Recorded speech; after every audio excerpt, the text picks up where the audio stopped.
चलो ये लिखो सवाल नंबर 46 जो तुम लोगों में नहीं है ना।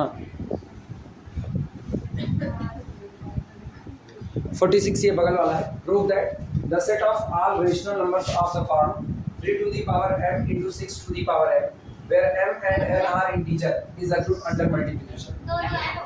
कौन सा? अरे n होना चाहिए। 3 to the power m into 6 to the power n ही रहेगा। चेक कर लेते हैं। हाँ n करें। एक सेट है कैपिटल S।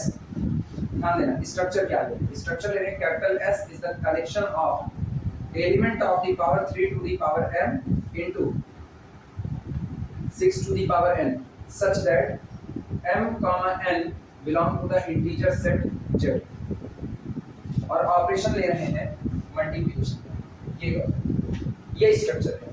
कैपिटल एस के अंदर दुनिया के जितने भी नंबर 3 की m 6 की n टाइप के होंगे उनको इकट्ठा किया गया 3 की m into 6 की m जहां m और n इंटीजर। करें आप दिखाइए ये जो कलेक्शन है ये मल्टीप्लिकेशन ऑपरेशन के साथ एक ग्रुप को फॉर्म करता है। ग्रुप ही तो कहा है ना, ग्रुप फॉर्म करता है। सिंपल सही है, तुम लोग दिखा सकते हो। गौर करना इससे दो एलिमेंट्स चुनो। क्लोजर प्रॉपर्टी बता है दो एलिमेंट। पहला हमने लेते हैं 3 की पावर m1 और इनटू 6 टू दी पावर कितना m1। दूसरा एलिमेंट लेते हैं 3 की पावर m2 इनटू 6 की पावर कितना n2। और दोनों को प्रोडक्ट करो। प्रोडक्ट करोगे तो क्या बनेगा 3 की power m1 plus m2 into 6 की power n1 plus n2।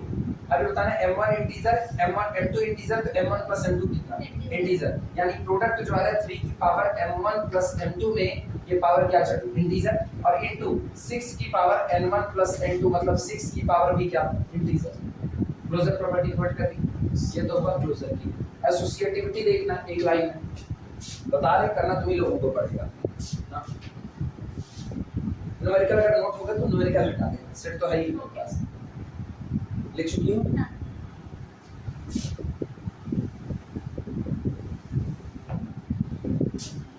Associativity देखना। हम तीन एलिमेंट ले रहे हैं 3 की पावर m1 इनटू 6 की पावर n1 पहला। दूसरा 3 की पावर m2 इनटू 6 की पावर n2 कम। अगला 3 की पावर m3 इनटू 6 की पावर n3 और प्रोडक्ट कर 3 की पावर m1 इनटू 6 की पावर n1 एक साथ इनटू ब्रैकेट के अंदर में 3 की पावर m2 इनटू 6 की पावर n2 इनटू 3 की power m3 6 to the power n3। ये बताओ वो दोनों प्रोडक्ट हो गए और साथ में ये प्रोडक्ट होगा तो कुल मिलाकर हम सीधे सीधे क्या लिख सकते हैं 3 की power m1 plus m2 plus कितना m3 और इनटू 6 की power n1 plus n2 plus n3। सही है गलत लिखा जा सकता है। अच्छा ये बताओ ये इंटीजर है ऊपर जो पावर लगी है इंटीजर एडिशन के रिस्पेक्ट में एसोसिएटिव होते हैं तो इन दोनों को एक साथ ले इन दोनों को मतलब ये लिखा गया है 3 की पावर m1 प्लस m2 एक साथ और प्लस कितना m3 बाहर इनटू 6 की पावर फिर ये दोनों एक साथ n1 प्लस m2 और प्लस कितना हो गया n3। अब ये बताना 3 की पावर m3 6 की पावर n3 बाहर कर दो। अंदर में केवल बचता है 3 की पावर m1 6 की पावर n1 इनटू 3 की पावर m2 6 की पावर n2। क्या पैरेंथेसिस की सकते हैं एसोसिएटिविटी दिखा सकते हो। क्लियर है ये बात। एसोसिएटिव को आइडेंटिटी में आना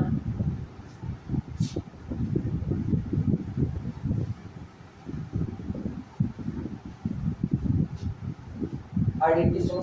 हमको एक ऐसा नंबर खोजना है ना जिसको 3 की पावर m इनटू 6 की पावर n पर मल्टीप्लाई करो लेकिन 3 की m 6 की n बदलना नहीं चाहिए। वो कौन है 1 है लेकिन सेट में होना चाहिए। सेट में वही होगा जो 3 की पावर इंटीजर इनटू 6 की पावर इंटीजर टाइप का नजर आएगा। तो ठीक है 1 कॉम्बिनेशन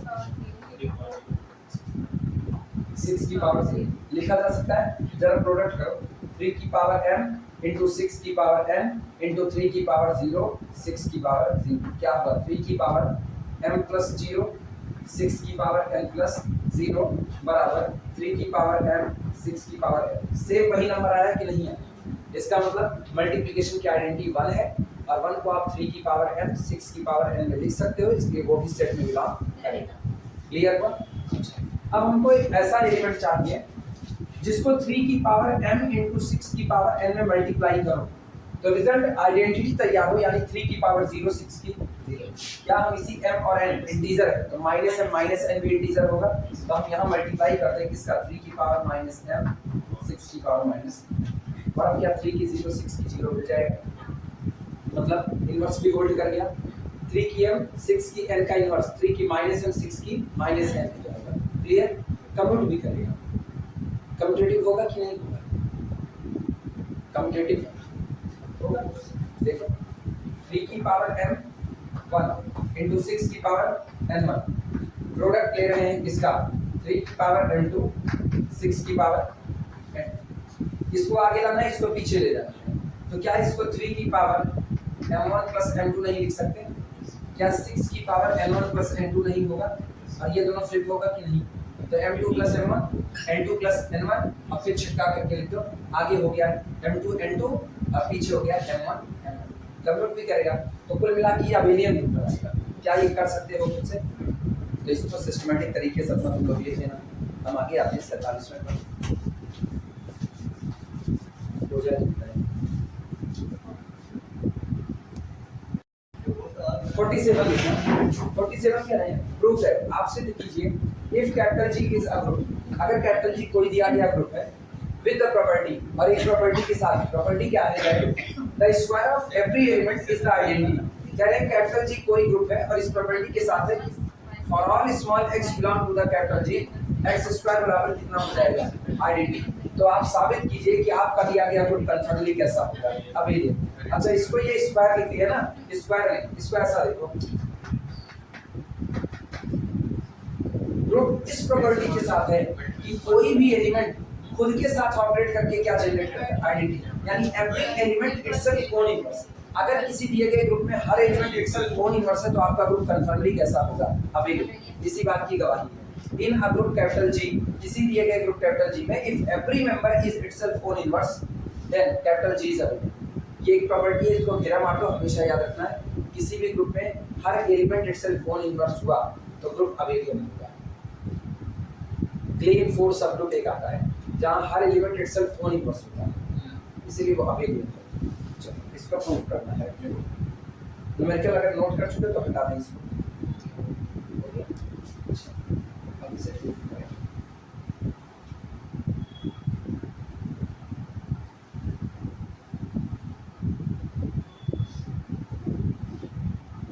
शुरुआत करें।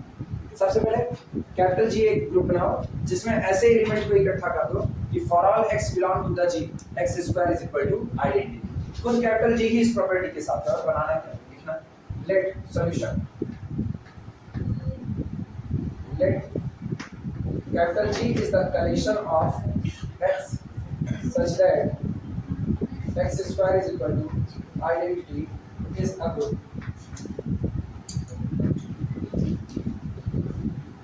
is a group। ठीक, हमको क्या दिखाना है? ये एम रखना, हमको दिखाना है ग्रुप अबेलियन है। अबेलियन होने का मतलब इसमें कम्यूटेटिविटी को होल्ड कराना है, मतलब x1 into x2 बराबर x2 into x1। तो चलो इसमें से दो एलिमेंट लेते हैं, let x1, x2 belong to the capital G. मान लिया x1 x2 कैपिटल जी से बिलोंग करता है। अच्छा ये बताना, अगर x1 x2 कैपिटल जी से बिलोंग करता है तो आपको दो बातें मिलती हैं, पहला x1 स्क्वायर बराबर और x2 स्क्वायर बराबर आइडेंटिटी। एक बात, एंड कैपिटल जी एक ग्रुप है, ध्यान देना कैपिटल जी एक ग्रुप है। अगर ये ग्रुप है तो तय बात है x1 belong to G x2 belong to G के लिए x1 into x2 भी किस में होगा? जी में होगा, यानी x1 into x2 also belong to the capital G। और ये बताओ अगर x1 into x2 G में होगा तो x1 into x2 का होल स्क्वायर बराबर कितना? आइडेंटिटी, वो भी आइडेंटिटी आएगा। इसका मतलब तय हो गया x1 now x1 into x2 का whole square is equal to identity. बस यहीं से हम चलेंगे और हमारा काम हो जाएगा। अच्छा दिमाग दौड़ाना, इसको दो हिस्से में, अपने को अब दिखाना जी को अबेलियन कहना है, अबेलियन कहने का मतलब मेरे दिमाग में चल रहा है कि हमको x1 into x2 बराबर क्या दिखा देना है, x2 into x1।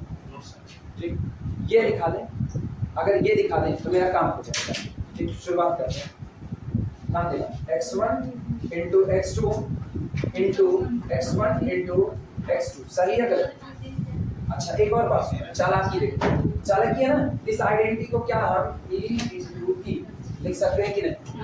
चलेगा? दिस इंप्लाइज दैट, इन दोनों को जरा एक साथ लेकर आओ, तो यहाँ से हुआ x1 x2 into x1 और बाहर कितना हुआ x2 is equal.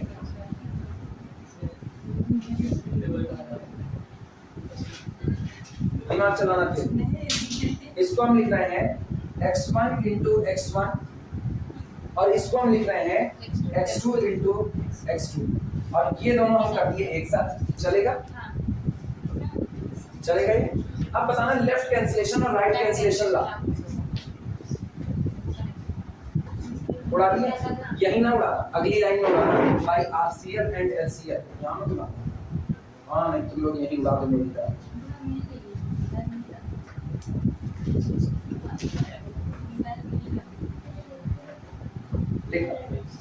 Now using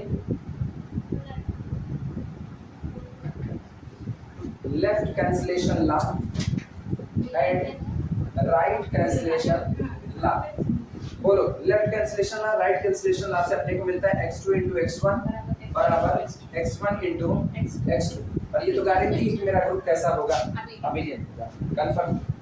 this implies that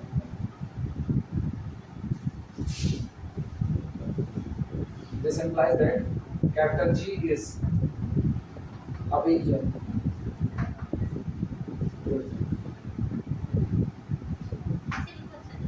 अच्छा, इसलिए भी अबेलियन कह दिया ना क्योंकि x1 और x2 कोई पर्टिकुलर एलिमेंट नहीं, हमने इन जनरल एलिमेंट दो उठा लिए थे x1 और x2 और किसी भी एलिमेंट के लिए ये बात सही हो गई कि कम्यूटेटिव हो रहा था, इसका मतलब मेरा ग्रुप पक्का अबेलियन होगा।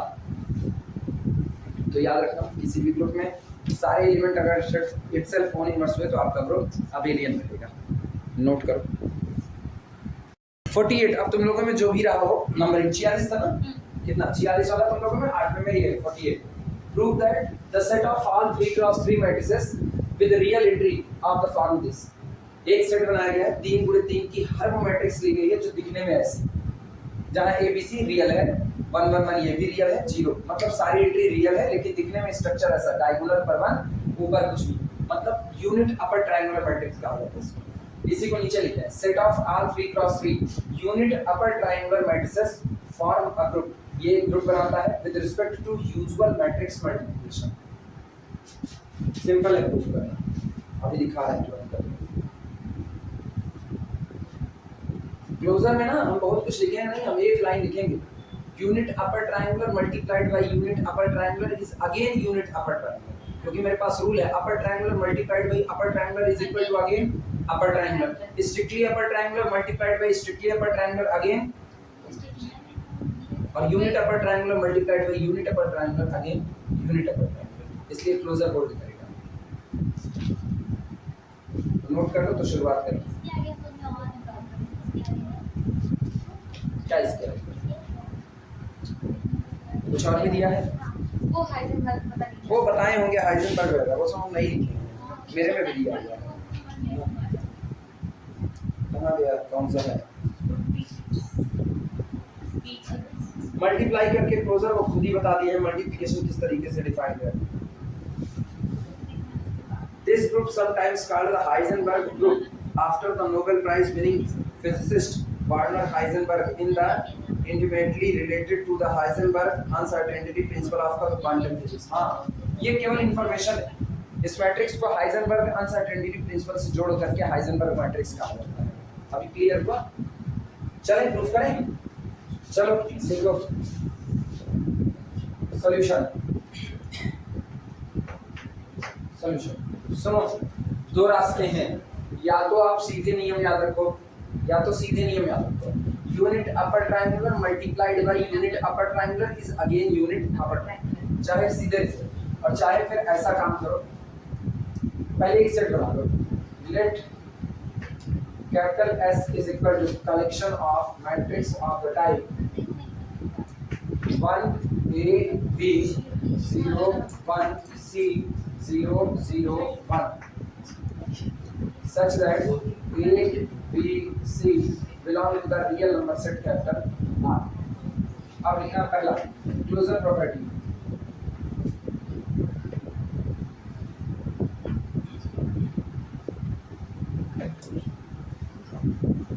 क्लोजर प्रॉपर्टी चाहे तो दो मैट्रिक्स चुनो, मल्टीप्लाई करके लिखाओ कि स्ट्रक्चर यही होगा, और चाहे सीधे लिखो unit upper triangular multiplied by unit upper triangular is again जो सोचो वो लिख दिया जाए। पता तो है ही है, ऐसे अगर हम लिख दें तब कर फॉर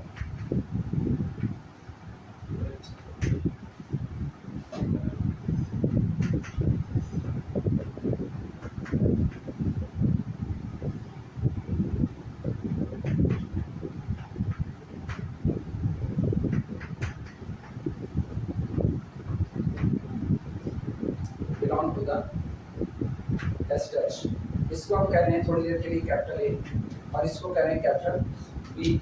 तो बोलो ए इंटू बी, बगल बगल लिखा है ऐसे मल्टीप्लाई कर दो, a into b is equal to 1 first row second का बोला 1 इंटू ए डैश और a into 1 a plus a dash. First row third का a into b dash plus a c dash plus b b plus a c dash plus b, चलेगा? ये कितना 0। Second row second का 0 1 0 1, second row third का 0 C dash C, और ये 0 और ये कितना मल्टीप्लाई कर दो, सेम आया कि नहीं? इसीलिए ना सीधे याद रखो unit upper triangle into unit upper triangle again unit upper triangle, closure property code ऐसे लिखना, this belong to the capital. फिलहाल इतना काम करती है तो ऐसे लिखो, implies that closure property holds।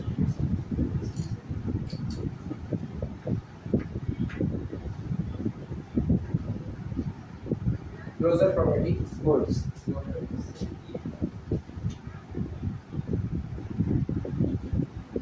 क्या एसोसिएटिविटी के लिए सीधे लिखा जाए matrix multiplication are always associative, दूसरी हेडिंग डाल करके लिख देना, हेडिंग में कुछ सीधे matrix multiplications are always associative, note कर matrix multiplications are always associative, matrix multiplications are always associative.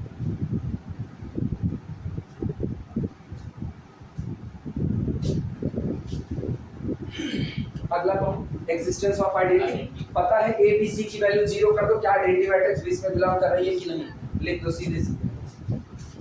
तीसरा existence of identity, there exist आई3, सीधे निकालेंगे कैसे, फाइंड करने का क्या आइडेंटिटी फाइंड करने का रूल सिंपल सा, मान लो एक मैट्रिक्स को ये दिखने में तो ऐसी होनी चाहिए, जनरल मानेंगे, दिखने में तो ऐसी होनी चाहिए ना, तो सुनो यहाँ पर लेना ए बी सी, ये दी 1 0 और सर 1 हो गई, इस पे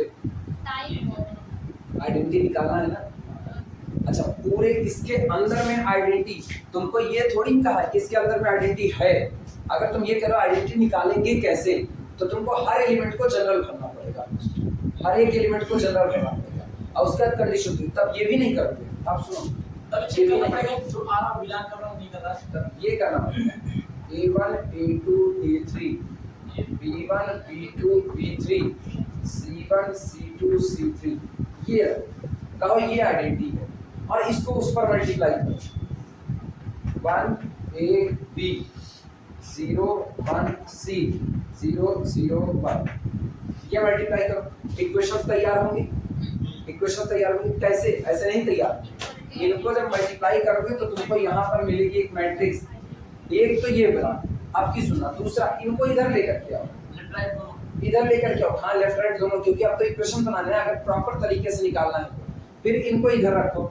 जब इधर रखोगे I3 को, I3 कह सॉरी इसको इधर रखो, फिर एक मैट्रिक्स बनेगी, और दोनों में अगर ये आइडेंटिटी है, कौन सी, अगर ये आइडेंटिटी है ठीक है, तो निश्चित तौर पर लेफ्ट से राइट से ऑपरेट करने पर कोई फर्क नहीं डालेगी, मैट्रिक्स को सेम एज इट इज छोड़ देगी, यही तो चीज। सुनो इसको आप बता दें प्रॉपर तरीके से बता ही देने पता चलेगा। हम कहते हैं लेट, माना लिखना मत, केवल सीखो इस बात को। Let A1 A2 A3 B1 B2 B3 C1 C2 C3 work as identity। माना ये एक आइडेंटिटी के तौर पर काम करता है। अगर ये आइडेंटिटी के तौर पर काम करता है तो उस पर इसको मल्टीप्लाई करने से उसकी सेहत पर कोई फर्क नहीं पड़ेगा। यानी कि 1 A B 0 1 C 0 0 1 into A1 A2 A3 B1 B2 B3 C1 C2 C3 बराबर कुछ और नहीं आएगा, वापस कौन आएगा 1 A B 0 1 C 0 0 1। और प्रोडक्ट लो इनका, product first row first count कितना आएगा A1 plus A B1 plus BC1 अगला आया। ठीक है, अगला देखना फर्स्ट रो A के default A2 plus AB2 plus BC2। ठीक, अगला A3 प्लस BB3 कितना सही सही बोलना, हम लिख नहीं रहे AB3 प्लस BC3। अच्छा यहाँ बोलना this into this B1 plus CC1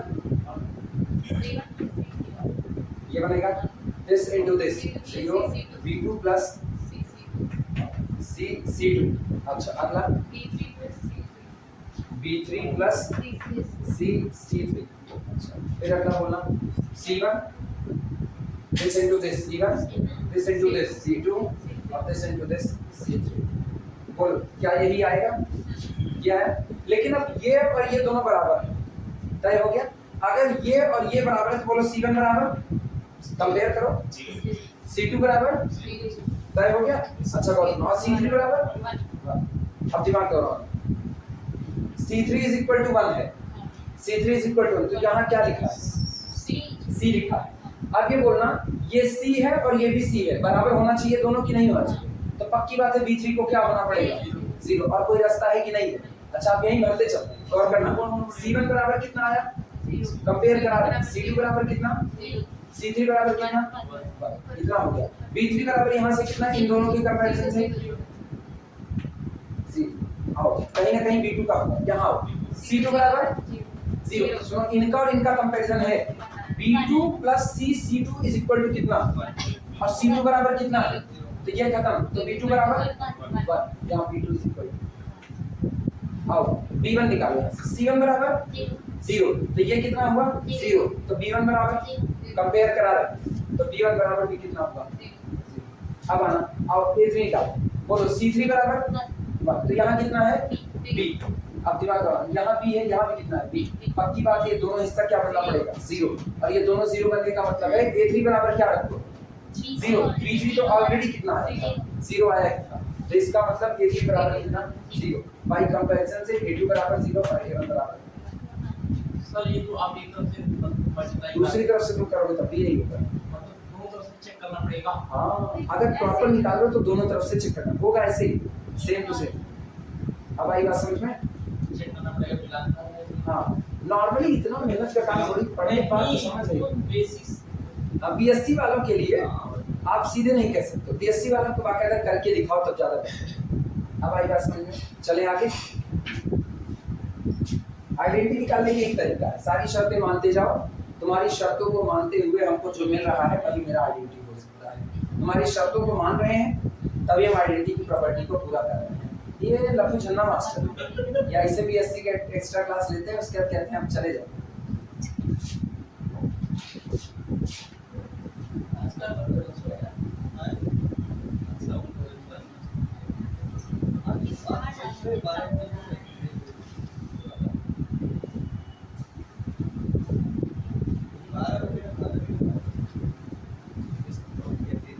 ये बताना आइडेंटिटी होल्ड की, आइडेंटिटी होल्ड की। अच्छा सवाल उठता है इनवर्स का, तुम लोग सोच के बताओ इनवर्स के बारे में क्या। रियल इंटीग्रेशन बोलो इनवर्स बोलो। मैट्रिक्स बता दें मैट्रिक्स होता है इनवर्स होता है, कैसे करेंगे इनवर्स? मैट्रिक्स इतना इतना लीनियर अलजेब्रा पढ़ाने के बाद अगर कुछ कुछ आना अपर पड़े ट्रायंगुलर मैट्रिक्स इन्वर्टिबल आप पर मरबो करेंगे अभी तुम अपर ट्रायंगुलर इन्वर्टिबल होती है, अपर ट्रायंगुलर इन्वर्टिबल होती है उल्लू कहीं के पर कैसे अपर ट्रायंगुलर इन्वर्टिबल होती है? नॉन जीरो अपर ट्रायंगुलर और डायगोनल क्या बोलते हो? डायगोनल पे जीरो ना हो हाँ और उसके बाद नॉन जीरो डायगोनल अपर डायगोनल मैट्रिक्स अच्छा ठीक, अपना स्टेटमेंट याद रखना। हाँ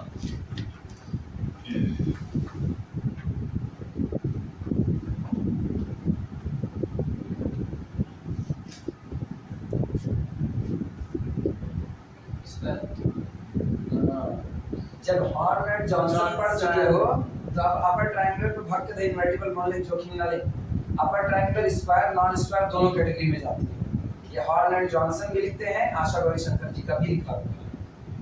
अब आई बात समझ में? इंडियन राइटर में अकेली किताब है जिसमें लिखा है और कोई लिखता नहीं। तो कुल मिलाकर के अभी ये अपर ट्रायंगुलर का किस्सा है, लेकिन ये इनवर्टिबल नहीं है। अभी देखना अब upper triangular square upper triangular अब ये इन्वर्टिबल है क्योंकि डायगोनल पर कैसा है? नॉन जीरो है। और ये बताओ कहीं पर जब नोट्स बनवा रहे थे तो वहां पर लिखा है अपर ट्रायंगुलर का इन्वर्स भी कौन होगा? लोअर ट्रायंगुलर का इन्वर्स, स्ट्रिक्टली अपर ट्रायंगुलर का inverse, strictly upper triangular, strictly lower triangular matrix का inverse, strictly lower triangular, unit upper triangular का inverse, unit upper triangular matrix का इन्वर्स, वो भी यूनिट अपर ट्रायंगुलर। तो हम क्या करें? निकालने जा। साफ बात है कि नहीं? इतना सब कुछ हम लोग लीनियर अलजेब्रा में पढ़ चुके हैं। लिखो सीधे एक लाइन में, बोले आइडेंटिटी लिख नहीं की तुम? लिख नहीं की? आइडेंटिटी लिख लेना। There exist I3 identity belong to the capital S such that for all A belong to the capital S, A into I3 is equal to A is equal to I3A। Identity लिख दो identity के लिए, फिर inverse का बोले।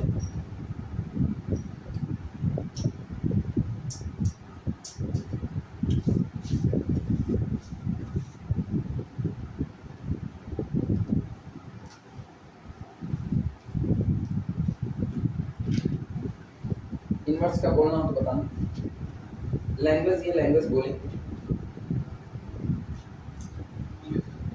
बोले।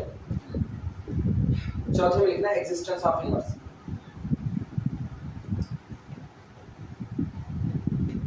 Existence of inverse बोला जाए, लिखो since for all capital A belong to the G, since for all capital A belong to the G, sorry G कह रहे एस, एस हम लोग एस मान लीजिए। Since for all capital A belong to the S, इधर भी S लिखे हैं, हाँ ठीक है, मैं जी लिख दिया है, हो गया। Determinant of capital A is equal to 1, determinant of capital A is equal to 1, diagonal का प्रोडक्ट लो, वही तो इसका डिटरमिनेंट है, हो गया। Does not equal to 0, does not equal to 0, so A inverse must exist, so A inverse must exist.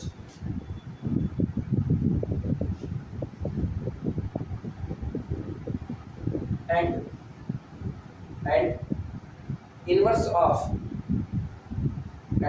of unit upper triangular matrix, and inverse of unit upper triangular matrix is again, and inverse of unit upper triangular matrix is again unit upper triangular, inverse of unit upper triangular matrix is again unit upper triangular matrix।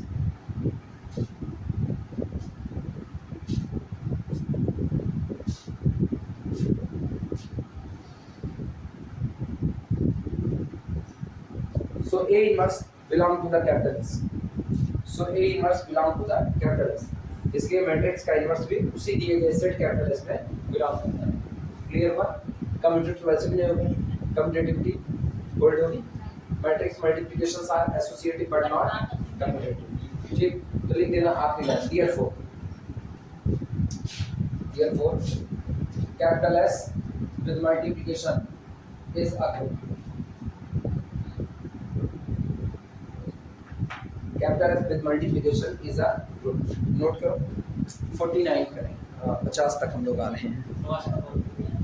लिखा गया है prove the assertion made in example number 20.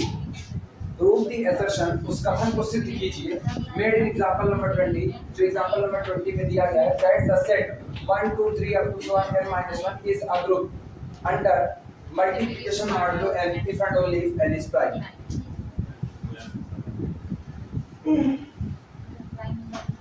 Prove the assertion made in example number 20 that the set 1 2 example number 20 को लेना क्या दिया example number 20 20 नहीं लिखा example number 20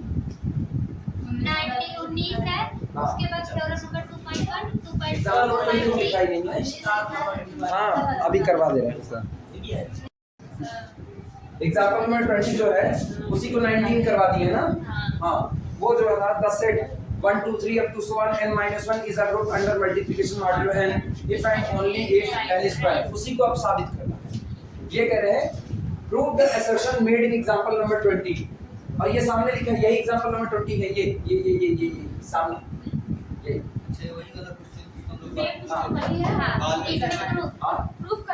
proof हम करवाए हैं पूरा कर ये प्रूफ देखो करवाए हैं पूरा छोड़ दिए ना करने के लिए हम लोग बाद में एक्चुअली करना क्या नहीं इफ एंड ओनली में दो पार्ट चल रहा है कन्वर्सली भी करवाए हैं कि ग्रुप है तो ऐसा होगा सिर्फ क्लोजर एसोसिएटिव और शायद बस क्लोजर एसोसिएटिव हुआ अरे ग्रुप प्रूफ हुआ लेकिन रिवर्स नहीं हुआ रिवर्स नहीं हुआ एन इज प्राइम वाला प्रूफ हुआ चलो एग्जांपल नंबर जो भी लिखा हो ना कह देना फर्स्ट पार्ट के लिए एग्जांपल पर नोट करके देखिए और सेकंड पार्ट के लिए कन्वर्सली सपोज करके दिखा देना क्लियर हुआ फर्स्ट पार्ट एग्जांपल नंबर 20 पल्ले पड़ी बातें हालांकि हमको दोनों बात समझ में आई बात ये तय कर लेना कि हम वास्तविकता में करवाएं हमको नहीं आता है सर यही जब आप वो नहीं रहा जब आपने लिख दिया सर हम लोग एसर्शन करते हैं कि हम करवा रहे हैं नहीं लाओ अजम्पशंस ना करो इधर एसर्शन से तो पढ़े हैं कहां पर लिखी हो थ्योरम 2.2 के ऊपर अच्छा ये बगल वाला अच्छा इनवर्स यही लंबा वाला निकाले हुए थे 10 सेट इतना हाँ एग्जांपल नंबर 19 करवाएं कौन सा टेंशन है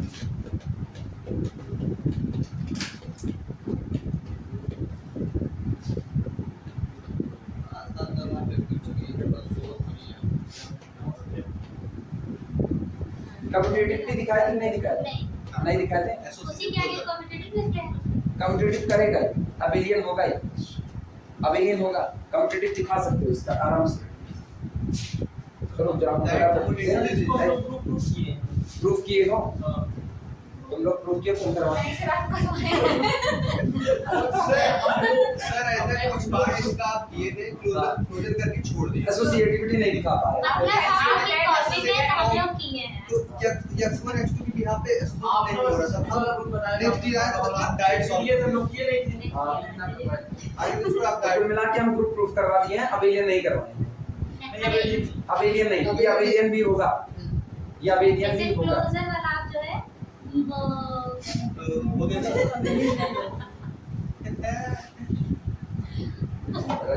2 मिनट का काम है 2 मिनट में लिख दे रहे हैं ना सवाल काहे छूटे ऐसा लगता है चलो चलो चलो फटाफट लिख डालो ना सॉल्यूशन हां बिना मतलब का टेंशन काहे पा रहे हैं लिखो let n be the prime पहले सुनो सुनो अरे सुनो n को प्राइम मान करके चलो और इसको अब एक ग्रुप दिखाओ आई बात समझ क्या रहा है set this is a group under multiplication modulo n if and only if n is prime ये अंडर मल्टीप्लिकेशन मॉड्यूलो n पर ग्रुप बनाएगा केवल और केवल तब जब n कैसा होगा प्राइम होगा इसका मतलब एक बार हम क्या माने ग्रुप दिखाएं तो सॉरी ग्रुप माने तो n को प्राइम दिखाएं और इनको प्राइम मान के चलें तो इसको क्या दिखाएं ग्रुप दिखाएं चलो शुरुआत सबसे पहले n को प्राइम मान के चल रहे हैं और इसको ग्रुप दिखाते हैं आई बात समझ में लिखना let n be the prime लिखो लिखो लिखो let small n be the prime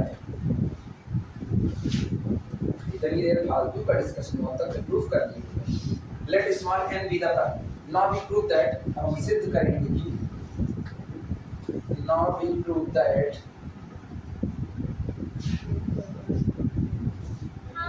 now we prove that the collection G is equal to कितना है 1 2 3 up to so on n minus 1 with operation multiplication modulo n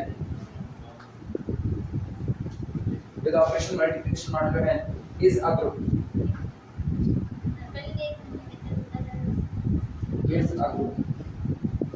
चलो फटाफट इतना लिखो पहली प्रॉपर्टी क्लोजर लिख करके पहली प्रॉपर्टी लिखो क्लोजर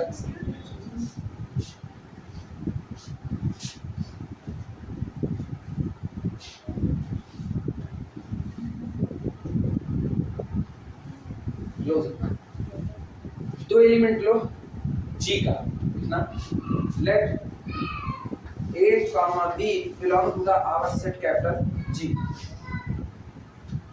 ये बताना ऑपरेशन है मल्टीप्लिकेशन मॉड्यूलो n का, तो A multiplication modulo n B is equal to small r, जहां पर r कौन है least non negative remainder. Clear है लिखना। देन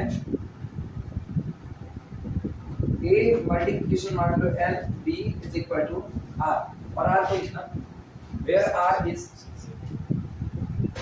लीस्ट नॉन नेगेटिव का है या लीस्ट पॉजिटिव का है, लीस्ट नॉन नेगेटिव का है या लीस्ट पॉजिटिव रिमाइंडर का है, लीस्ट नॉन नेगेटिव या लीस्ट पॉजिटिव। रिमाइंडर जीरो भी आ सकता है, रिमाइंडर जीरो भी आ सकता है, n से डिवाइड करने पर रिमाइंडर जीरो भी आ सकता है। सही में पॉसिबल ही नहीं है हमारे साथ पूरे एलिमेंट ऐसा पॉसिबल रिमाइंडर जीरो नहीं आएगा कभी नहीं काहे हमारे साथ तो एलिमेंट लेते हैं हां मॉडल या इन तक हो जाएगा मॉडल एडिशन मॉडल 5 है। अरे सर सुनो मिला देना आएगा सर रिमाइंडर आएगा कितने लोग कहते हैं रिमाइंडर जीरो आ सकता है, नहीं आएगा क्यों रीजन चाहिए क्यों नहीं आएगा, उसमें जीरो नहीं है इसलिए नहीं आएगा, आ सकता है। और तुम बताओ सर एलिमेंट n - 1 जब होता है तो हां मल्टीप्लिकेशन मान लो n है ना, तो जब n तक होगा तब 0 होगा ना। एडिशन मॉड्यूलो 5 लिया, एडिशन मॉड्यूलो 5 में 10 को 5 से डिवाइड करो। हाँ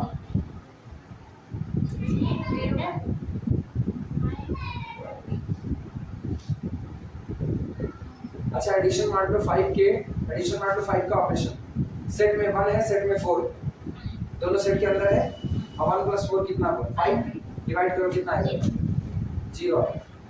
अब बोलो यहाँ तो आ गया दोनों सेट के अंदर के एलिमेंट हैं, तो यहाँ क्यों नहीं आया, फंस गए तुम लोग बदतर तरीके से फंसे।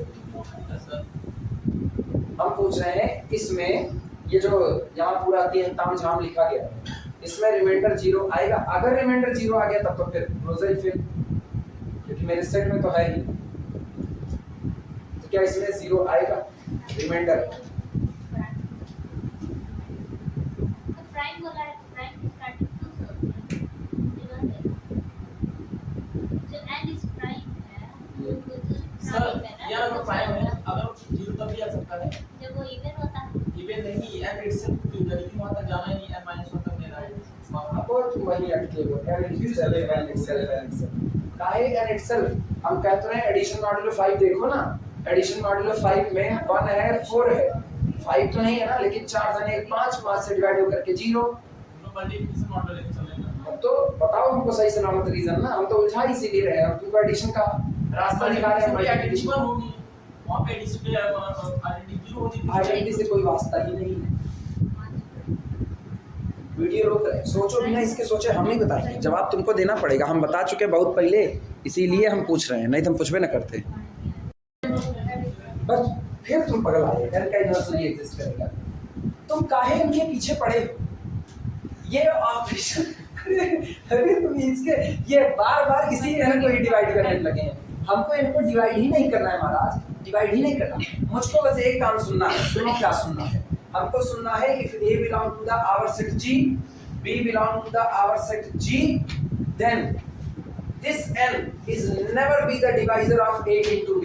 हमको ये सुनना है, क्यों नहीं डिवाइड करेगा। आप समझ पाए? हमको n के कटने पिटने से कोई मतलब नहीं। n प्राइम है, एक बात कही गई है, हमने मान के चले हैं, माना n प्राइम है।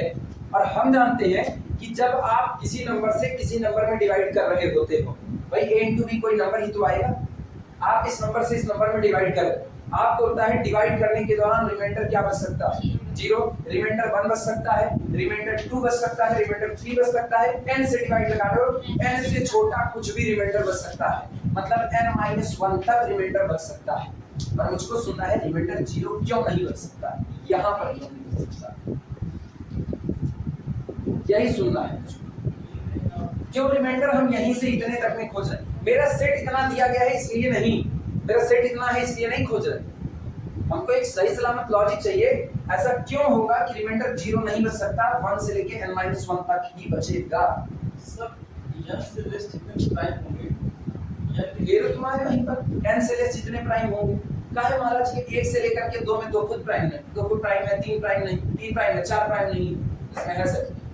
तो 1 से छोटे प्राइम काहे खोज रहे हैं? और सर ए जो है सुनो सब आ रहा है, तुम लोगों को खाली ना दिमाग बस खाली थोड़ा सा बुझा चल रहा है, सुसुप्त अवस्था में है। A1 से बड़ा है और जो B है कुछ सुनो, एक लाइन का जवाब तो तुम लोग खाली दे दो। फैक्टर चिल्ला रहे, डिविजिबिलिटी थ्योरी नहीं बता रहे। हां ये बताओ, बोलो लिखने चलते हैं फुल दे कहते ना, सही चिड़ी। और कुछ बोलोगे? प्राइम नंबर का प्राइम फैक्टराइजेशन करेंगे। फिर तुम प्राइम नंबर का प्राइम फैक्टराइजेशन, इनकी सुई एक जगह अटक गई है, ये प्राइम के अलावा कुछ सोच नहीं पा रहे। n प्राइम है, n से डिवाइड करना है, n से डिवाइड करना है तो काहे प्राइम में काटोगे n से?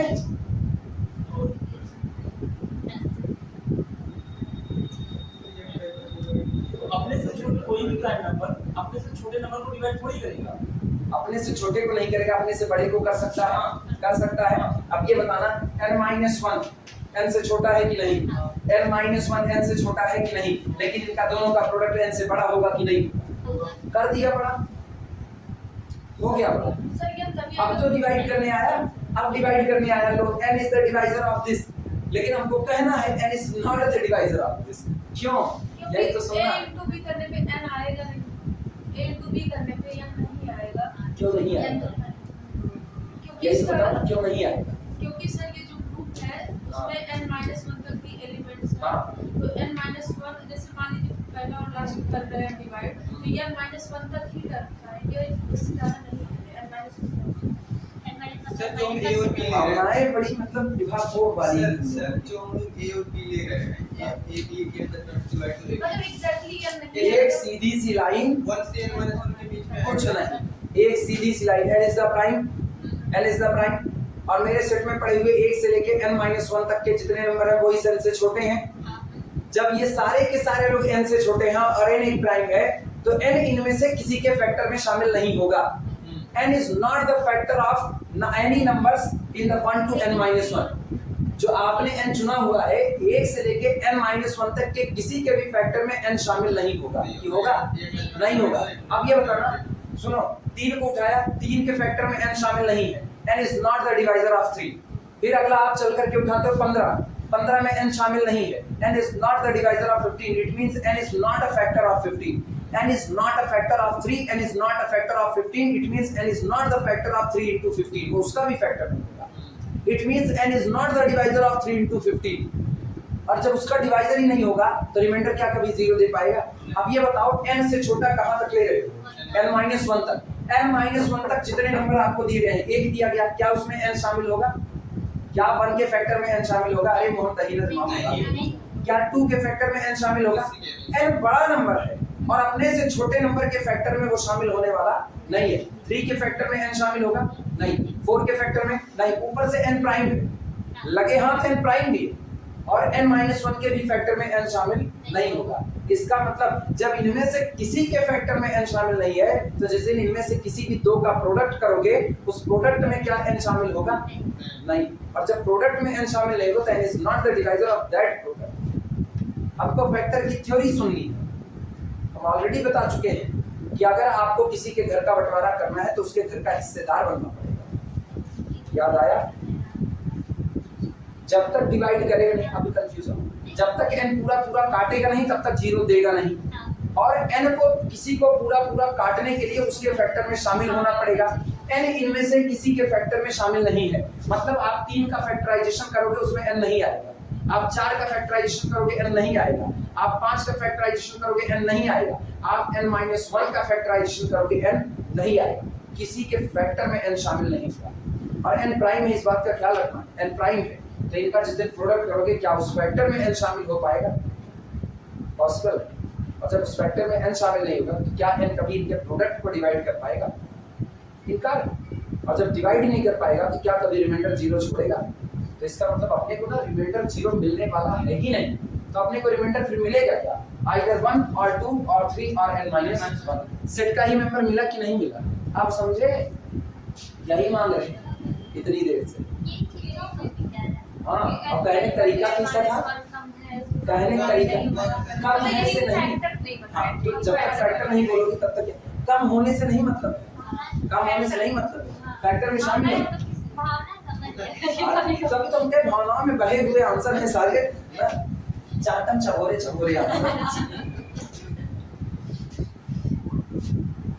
अब भावनाएं हम समझेंगे, अगर कोई 10 भावनाएं समझेगा।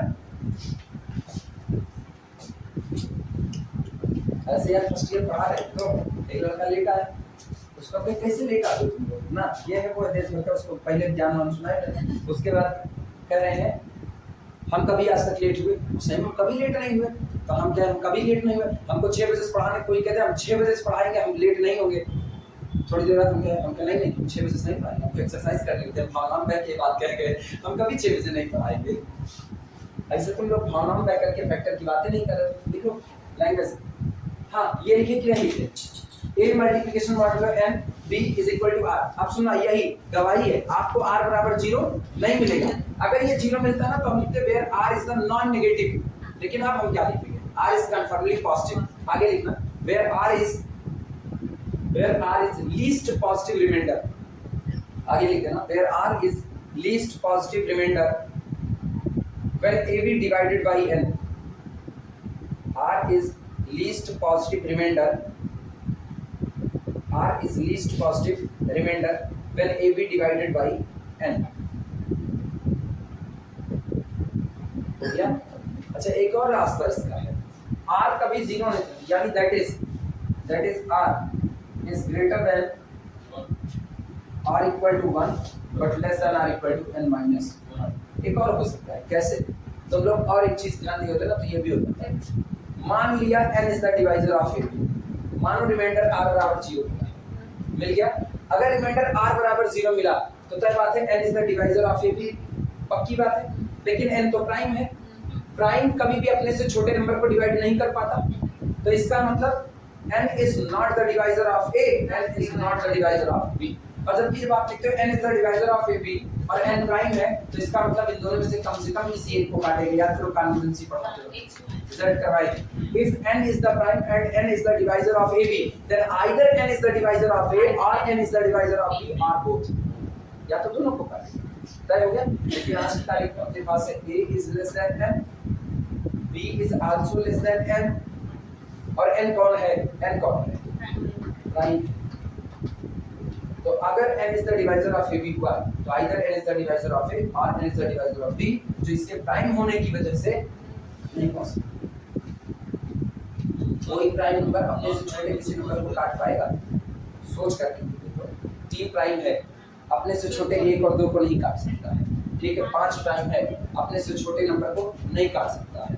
13 प्राइम है, अरे कोई भी बड़ा नंबर अपने से छोटे नंबर को नहीं काट पाएगा। प्राइम की तो बातें छोड़, प्राइम होना तो इसको और बचा रहा है 0 देने से। तय हुआ? जैसे अगर ये कंपोजिट होता तो कहानी पलट कर, कंपोजिट में हाल देखना n is equal to 4, composite है। 4 is not the divisor of 2, सही है। 4 is not the divisor of 2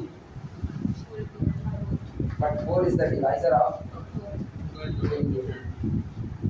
कर गया कि नहीं? नॉन प्राइम के अलावा कुछ भी हो सकता है। प्राइम में ये बवाल, सॉरी प्राइम के अलावा प्राइम में तब नहीं, अगर कंपोजिट है तो ठीक, प्राइम है तो मामला उल्टा है, तब आप कभी भी इस पर डिवाइड नहीं लगा सकते। हमने सोच रहे कुछ इतना सोचना बहुत धैर्य में है। इतनी देर तक मैं क्या टॉपिक अभी तक खचखचाए पड़े, मतलब मेरा इसको करवाना सफल हो गया। तुम लोग इतनी देर तक अटक गए ना, मतलब मेरा करवाना सफल है। नहीं तुम सब फैक्टर सुन रहे हैं कि चल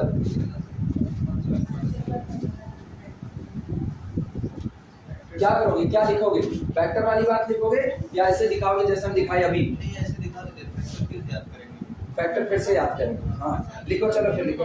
इफ यहाँ पर लिखना r डज नॉट, इसी के ठीक नीचे लिखना r does not equal to 0 as if r is equal to 0 then n is the divisor of AB। अगर r को आपने 0 किया तो पक्की बात है n is the divisor of AB हुआ। This implies that n is the divisor of A और अथवा n is the divisor of B, which is impossible, जो कभी भी संभव नहीं है as n is prime, as n is prime, which is never possible as n is prime।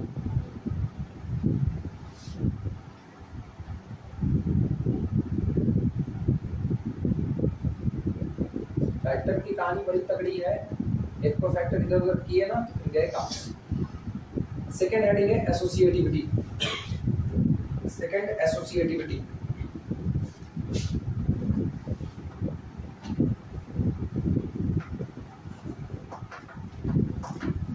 Associativity में लिखना for all a, b, c belong to the our set capital G। ठीक, a multiplication modulo n, b multiplication modulo n, c is equal to, इसको ऐसा लिखा जा सकता है, एक साथ लिख रहे हैं ना, अभी बच्चों वाली हरकतें नहीं, a b c और इधर क्या लिखेंगे मॉड्यूलो n, चलेगा। और इसको क्या लिख सकते हैं a b एक साथ इनटू c और मॉड्यूलो कितना n। अब की बार बोलना क्या लिखा जाए, a multiplication modulo n, b multiplication modulo n, c। Associativity good, लिख दो फटाफट। Associativity holds.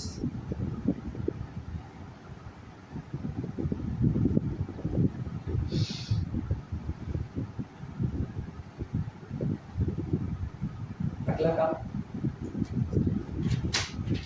वो तो नजर ही आ रहा है क्या है, writing down existence of identity, writing existence of identity, सीधे सीधे सीधे क्लियरली, स्पष्टता, clearly one belong to the capital G such that one multiplication modulo n a is equal to a multiplication modulo n 1 for all small a belong to the G।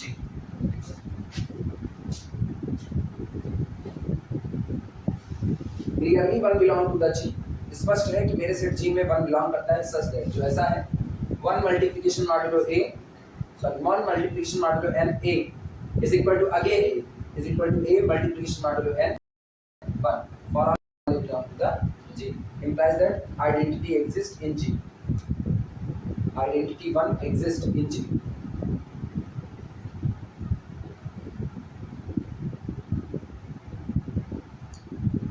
अगला काम existence of figures, ये कहानी से existence of figures, इसको lambda से नहीं करवाएंगे इस बार लैम्डा से अलग करवाएंगे, पिछली बार करवाए हैं लैम्डा से।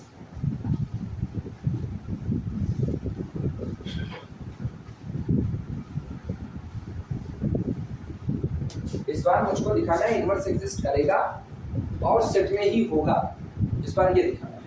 लिखना एग्जिस्टेंस ऑफ इनवर्स,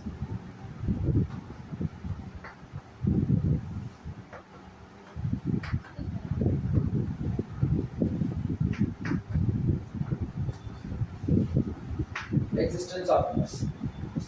चलो शुरुआत करें, लिखना for any small a belong to the G, language से लिखो, बोल रहे सोच कर, for any small a belong to the ji,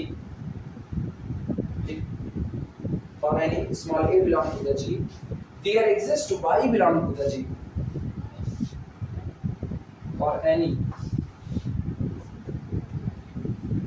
small a belong to the capital G, there exists y also belong to the capital G such that इस तरीके से होगा, such that a y congruence 1 modulo n।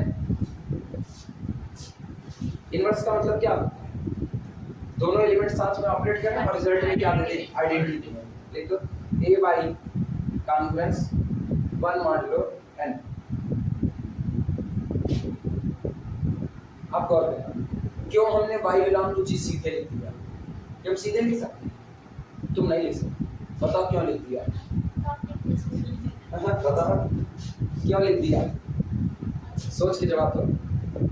कैसे सीधे y belong to g लिख दो? ये भूल गए, भूल गए रावण, भूल गए खिचड़ी, तीन चीज याद रहा, नून तेरी लकड़ी। अरे y ग्रुप का एलिमेंट है भाई, काहे है, यही तो सुनना है, काहे है? हर एलिमेंट का इनवर्स उसी दिए गए g में बिलोंग करेगा, हम सब बता चुके हैं, इसलिए पूछ रहे हैं क्या मॉड्यूलो सिस्टम है, क्या मॉड्यूलो सिस्टम है?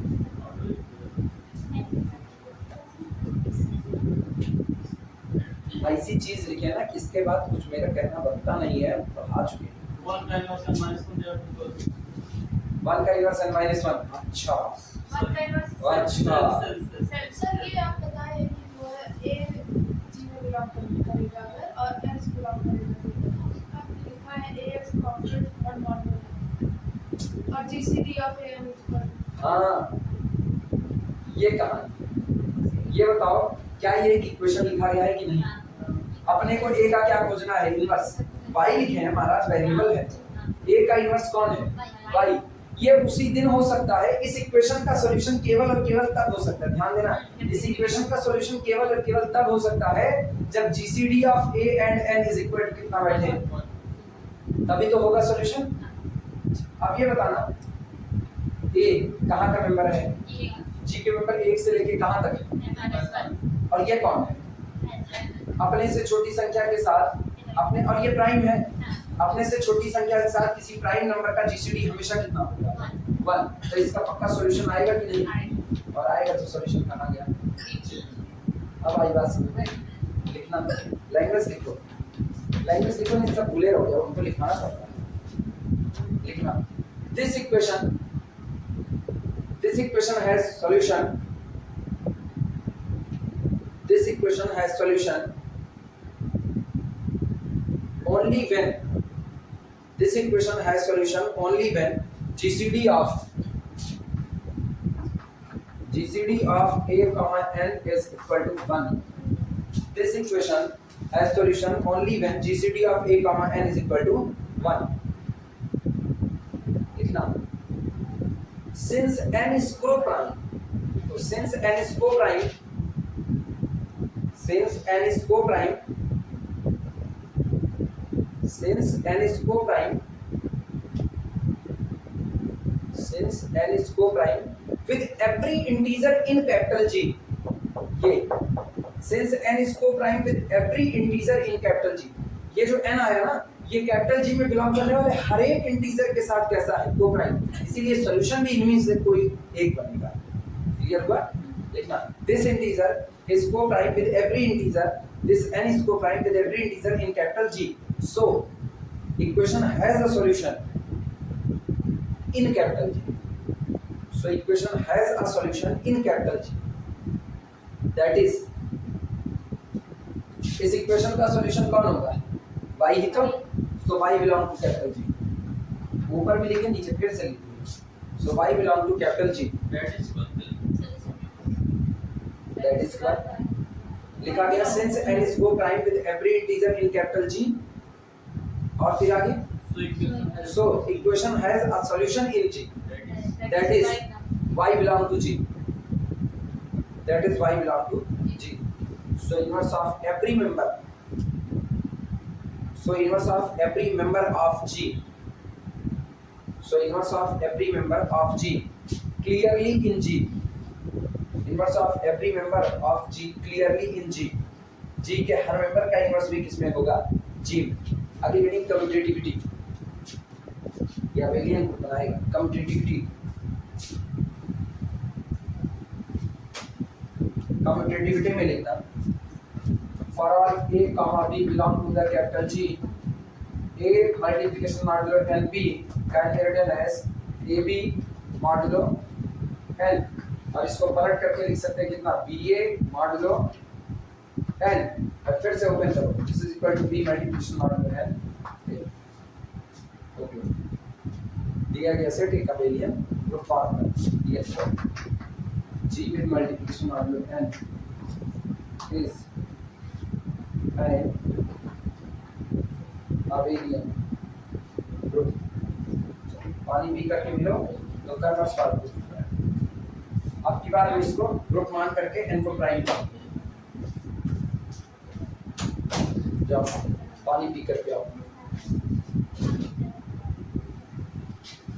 बताए कि मादर को बड़ी बरसात के दिन में बहुत मजा आता है। बरसात में खेत सीजन में जाओ तो भाई नहीं वो जो आता है अरे खेत से आ जाता कन्वर्सली आओ. सुनो कन्वर्सली चलो ना. अब हम मान करके चल रहे हैं. मान लो मल्टीप्लिकेशन मॉड्यूलो n के साथ ग्रुप बनाता है और हमको ये साबित करना है कि n प्राइम है. ठीक है.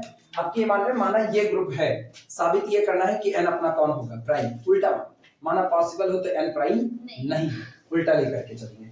लिखना conversely let G with multiplication modulo n. G का मतलब ये जो सेट दिया गया है, ये सेट इज अ ग्रुप. ये एक ग्रुप है.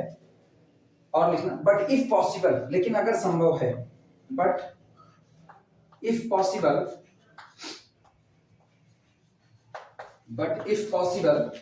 Late n is not a prime. n is not a prime. अच्छा प्राइम नहीं है तो पक्का कंपोजिट होगा. तय हुआ. But n is not a prime. अच्छा अगर ये प्राइम नहीं है तो this implies that n must be composite. n must be composite. n हर हाल में कैसा नंबर होगा? कंपोजिट होगा. और याद करो एक जगह पर प्राइम फैक्टराइजेशन बताए हैं. याद आया? हर एक नंबर का प्राइम फैक्टराइजेशन एग्जिस्ट करता है. इसका मतलब n को भी प्राइम फैक्टर में तोड़ा जा सकता है. तो n को हम मान लो तोड़ देते हैं p1 into p2 into p3 so on into pr में. तोड़ सकते हैं कि नहीं? लिखना this implies that n is equal to p1 into p2 into p3 into so on into pr. हो गया. आगे चाहे रीजन लिख देना as every number must have the prime factorization. आगे यहीं पर ब्रैकेट में करके रीजन लिख देना as every number must have the prime factorization. Yeah, every number can be written as the product of prime. ठीक है. अच्छा ये बताना यहाँ जितने ये सजे हैं नमूने p1 p2 p3 pr, इनकी वैल्यू क्या हो सकती है? पॉसिबिलिटी प्राइम हाँ प्राइम सारे क्या प्राइम होंगे। क्या दुनिया में जितने प्राइम है कुल थोड़े होंगे. उससे लेस प्राइम होंगे। n से कम. n से कम. n से लेस प्राइम। इसका मतलब pi greater than or equal to 2. pi 1 भी होगा ना उसमें। 1 फैक्टर में नहीं आएगा क्या उसमें? कब दुनिया में 1 को प्राइम की कैटेगरी में प्राइम डाल नहीं दिया करेंगे, गया? प्राइम नहीं रखेंगे, फैक्टर तो आएगा तो ये बताओ यहाँ क्या लिखे हैं? तो प्राइम मिलेगा यहाँ क्या लिखे हैं? q1 p2 प्राइम तो नहीं आएगा। p1 into p3 pr ये सारे प्राइम फैक्टराइजेशन हैं. तो हम पूछे इसकी लिमिट क्या होगी? मिनिमा से मैक्सिमम मान रहे हैं. ग्रेटर देन और इक्वल टू 2. लिखना ईच pi, देखो ईच pi ग्रेटर देन और equal to 2. Each pi greater than और equal to 2 but less than और इक्वल टू कितना? नहीं n minus 1. Less than n का फैक्टर कर दिए ना, तो n का फैक्टर करके तोड़ दिए इनको. n को तोड़ दिया प्राइम में. अब अगर कोई भी प्राइम आएगा तो n से तो कम आएगा. अरे रुको 15 था, 15 का प्राइम फैक्टराइजेशन बोलो कितना होता है? सर मैं उसके सेंस में बोल दिया था लेस देन m। अच्छा 3 गुणे 5, बताओ 2 के दोनों 15 से छोटे हैं कि नहीं छोटे हैं? क्लियर है? अच्छा, अगर हम 13 को तोड़े, 13 को 1 into 13 कब ना, ये तब बराबर हुआ जब ये कौन था, प्राइम था, तभी तो हुआ। लेकिन ये बताओ हम तो n को क्या लेकर के चले, कंपोजिट, तो कंपोजिट तोड़ोगे तो क्या कभी इसके बराबर आ सकता है? इनको कंपोजिट लेके चले, n must be उल्टा माने हैं। n must be कंपोजिट लिखा है।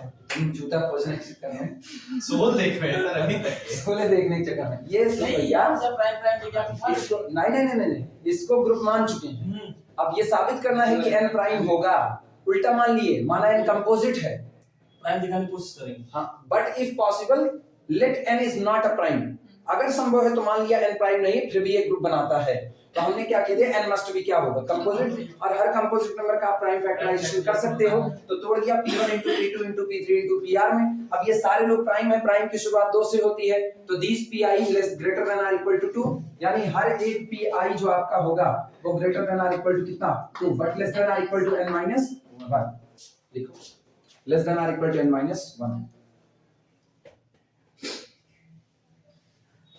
इसका मतलब क्या हुआ, इसका मतलब ये हुआ, गौर करना, शुरू कहां से की हुई, खात्मा किस पर है, इसका मतलब 2 से लेकर के n-1 तक जितने इंटीजर्स आ रहे हैं इनमें कम से कम किसी एक से n जरूर डिवाइड होगा, सही है गलत?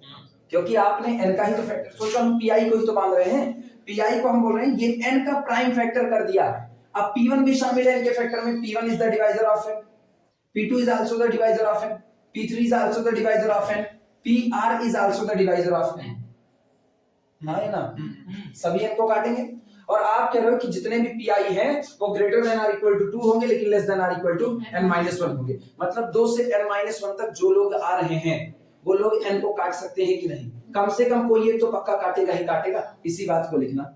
This implies that n must divide, this implies that n must divide at least one element, n must divide at least one element। अच्छा एक चीज और करो, n को यहीं रोको, सॉरी n को इधर भेज दो, तो यहाँ कितना हो जाएगा, तो पक्का बात है ये पूरा पूरा n से कटा होगा तभी तो 1 आया होगा, तभी तो आया होगा, तो इसका मतलब चाहे कोई इनमें से कोई एक n को काटेगा, और चाहे ऐसा भी हो सकता है n इनमें से किसी एक को कम से कम काटेगा ही काटेगा, दोनों बातें कह सकते हैं कि नहीं, सहमत हो? इसी को लिखना, this implies that n must divide at least one element in given set, at least one element in given set। अच्छा, और अगर डिवाइड कर दिया, तो रिजल्ट क्या चला, रिजल्ट तो रिमाइंडर ही तो चलेगा, रिजल्ट क्या चला, रिमाइंडर, जीरो डिवाइड कर लिया तो रिमाइंडर कितना, 0। अब जैसे 0 चढ़ा, क्या आपके सेट में 0 शामिल है, बवाल हुआ कि नहीं, आप क्या मान चुके हो, ग्रुप, एक भी एंट्री आप बाहर की नहीं ला सकते, 1 से लेके n-1 तक की एंट्री लाओगे, और ये कहानी मानते ही आप तुरंत डिवाइडेशन लगा रहे हो, और डिवाइड कर दिया, रिमाइंडर क्या छोड़ा, 0, क्लोजर प्रॉपर्टी ही फेल करेगी, क्या वो ग्रुप बना पाएगा, ये सब गड़बड़ बात कब मिली, जब आप n को क्या माने, कंपोजिट, तो कंपोजिट नहीं बल्कि क्या होगा, प्राइम होगा। लैंग्वेज में लिखना क्या लिखा गया ये बोल दो पहले, n must divide at least one element in the given set and the result will be 0, या remainder will be 0, and the result will be 0 या remainder will be 0, ठीक है। अब ऐसे लिखना, बट कहाँ गया, मेरे पास जगह ही नहीं रही, इतना अकाल पड़ गया, but 0 does not belong to the capital G, लेकिन 0 मेरे दिए गए सेट कैपिटल G में बिलोंग नहीं करता, but 0 does not belong to the capital G, हो गया, and G is a group, दो बातें मिल रही है, 0 is not belong to the G, जो रिजल्ट आया वो G में नहीं है, but G is a group which is a contradiction, दोनों बातें एक दूसरे की विरोधाभास हैं, which is a contradiction, bracket में लिखना, क्लोजर लॉ फेल्ड, ठीक, so our supposition is wrong, So our supposition is wrong. छूटा क्या Kamlesh? So our supposition is wrong and n must be prime. और n हर हाल में कैसा होगा? प्राइम होगा. ये हो गया. अब अर्धशतक वाला सवाल बड़ा खतरनाक है. 50. In a finite group, किसी दिए गए finite group में, show that the number of non-identity element, एक ग्रुप दिया गया है कैपिटल जी, ग्रुप का ऑर्डर तय हो चुका है, ग्रुप में नंबर ऑफ एलिमेंट कैसे हैं? फाइनाइट है. करें अगर इस ग्रुप में एलिमेंट मौजूद होते हैं, कौन से? वो एलिमेंट जो x की पावर 5 बराबर क्या दे देते हैं? आइडेंटिटी. मतलब एलिमेंट खुद से कितनी बार ऑपरेट हुआ? 5 बार. और 5 बार ऑपरेट होने पर क्या दे दिया? आइडेंटिटी दे दिया. ये x star x star x star x star x, और आपको क्या मिल गया? आइडेंटिटी. तो ये कह रहे हैं in a finite group show that, आप ये बात दिखाइए कि the number of non identity element. अच्छा गौर करना, आइडेंटिटी अपने साथ कितनी भी बार मल्टीप्लाई होगा क्या देगा? आइडेंटिटी. तो पहले कह दिए हैं आप इस दायरे से किसको बाहर रखिए? आइडेंटिटी को बाहर रखिए. अब इसके बाद जितने एलिमेंट आएंगे इस टाइप वाले जो इस शर्त को पूरा करेंगे वो किसके मल्टीपल में होंगे? 4. तो 4 के मल्टीपल में. मतलब अगर कोई एलिमेंट x आइडेंटिटी नहीं है और x की पावर 5 आइडेंटिटी मिलता है तो या तो इनकी संख्या 4 होगी, या तो इनकी संख्या 8 होगी, या इनकी संख्या 12 होगी, या इनकी संख्या 16 होगी. इनकी संख्या 13, 7, 5 ऐसा कुछ नहीं हो सकता. जो होगा 4 के मल्टीपल में. या तो एक को नहीं होगा, एक को नहीं होगा तो भी तो 4 का मल्टीपल है 0. 4 into 0 एक भी नहीं आया. होंगे तो 4 होंगे, उससे ज्यादा होंगे तो फिर तय बात है. 4 से ज्यादा होंगे तो 8 होंगे. किसके? 5 का मल्टीपल नहीं प्रूफ करना, 4 का मल्टीपल प्रूफ करना है. 4 का किसमें 5 का मल्टीपल दिए हैं? नहीं, आइडेंटिटी वाली शर्त रखें कि नहीं? In a finite group show that the number of non-identity elements that satisfy x to the power 5 is equal to is a multiple of 5. Multiple of 5. 8वां एडिशन में देखो मल्टीपल ऑफ 4 लिखे होंगे. चेक करो 1 2 8वां एडिशन चेक करो. Multiple of 4 लिखे हैं कि 5 लिखे हैं? 5 लिखे 8वें में भी. अच्छा तो हम गलत लिख दिए क्या? Multiple of 4. मल्टीपल ऑफ 5 होगा फिर. सॉल्यूशन वो अभी प्रूफ करते वक्त अभी पता चल जाएगा ना. पहले इसका एक तरफ लाना अपने को.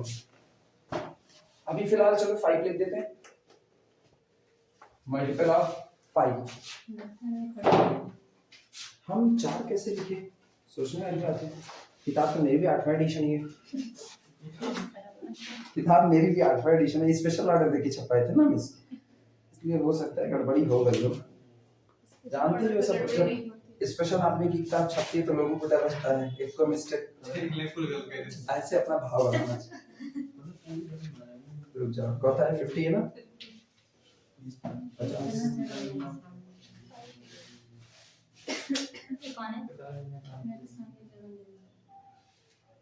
लिखा है मल्टीपल ऑफ 5. मल्टीपल ऑफ 5 ये गलत है. ये गलत है. हम अपनी किताब पे लिखे हैं सॉल्व करते वक्त ना, रॉन्ग. हम अपनी किताब पे लिखे हैं रॉन्ग, गलत है. सुधारना था. अभी सॉल्व करेंगे तब सुधारना ना. अब रुके तो अब सॉल्व करते वक्त पता चलेगा सही है कि गलत है. अभी हम भी कुछ नहीं करें. गैलेन की किताब को ऐसे आप गलत नहीं कर सकते. फिर भी बड़े 4 नहीं, बटे 4 नहीं, क्वेश्चन मार्क. ठीक है, कितने का मल्टीपल होगा? अभी पूर्णों का. चलो वैसे बता रहे हैं कंफर्मली 4 का मल्टीपल होगा. बता रहे हैं कंफर्मली 4 का मल्टीपल होगा. आगे आते हैं. If the stipulation that the group be finite, अगर आप यही फाइनाइट वाली शर्त को हटा दो. अभी तक आपने कहा कि ग्रुप आपका कैसा हो? फाइनाइट ऑर्डर का हो. तो ये इसके मल्टीपल में, इसके मल्टीपल मतलब चाहे 4 चाहे 5 जो भी रहेगा. अब ये कह रहे हैं कि अगर आप इस फाइनाइट ऑर्डर के शर्त को हटा दें, if the stipulation that the group be finite is omitted, इसको निकाल दिया जाए, व्हाट कैन यू से? आप क्या कह सकते हैं about the number of non identity elements such that x की 5 इज इक्वल टू e? तो आप इनकी संख्या के बारे में आप क्या कह सकते हैं? क्लियर हुआ? न्यूमेरिकल नोट कर लो. चलो प्रूफ करते हैं. कितना है अपने पास टाइम? 5 मिनट. क्या 5 मिनट बचे बस अपने पास? 4 मिनट. 3 मिनट 2 मिनट 1 मिनट इधर खत्म होते ही फिर एक काम करो, नहीं रुको, इसको ऐसे रखो, सोमवार को तो मिलेंगे ना हम लोग, सोमवार को मिलेंगे। कौन सा सोम मंगल 2 दिन मिलेंगे ना, डिटरमिनेंट मत लाना, ये पहले खत्म कर देंगे। कौन सा मंगल को क्या है, 2 है, धनतेरस है। मंगल को 2 है। अच्छा तो सुनो, सोमवार को मिले, मंगल के मंगल देखा जाएगा। हाँ मतलब ठीक है, देख मंगल लेंगे। यही लाना है। मंगल हर बार देखते हैं, अब भी देख लेंगे मंगल, और क्या यही लेकर के आना। हाँ यही लेकर के आना, सोमवार करेंगे, हड़बड़ाहट खराब रहेगा ना। एक तो वैसे ही कंफ्यूजन आ गई ना, 4 5, वैसे 4 का मल्टीपल होगा पक्की बात।